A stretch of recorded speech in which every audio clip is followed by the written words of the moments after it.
తెర చినిగెను అని పై వచనాలలో రాయబడి ఉంటుంది. తెర చినిగెను అనగా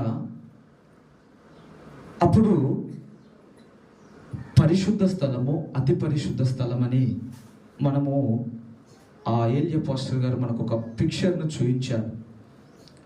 తెర చినిగడానికి, ప్రభు కేక వేయడానికి, ప్రభు ఆత్మను అప్పగించుకోవడానికి చాలా పెద్ద ప్రసంగం ఉంది, కానీ నేను చెప్పదలుచుకోలేదు. ఒక 2 మాటల్లో నేను ముగించేస్తాను. ప్రభు ఆత్మను ఎందుకు అప్పగించాడయ్యానంటే, మన ప్రభు ఎవరు?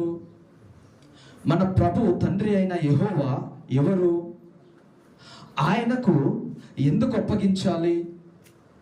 ఆయనకు యేసు ప్రభు తన ఆత్మను ఎందుకు అప్పగించవలసి వచ్చింది? ఆయన ఎవరని ప్రభు తన ఆత్మను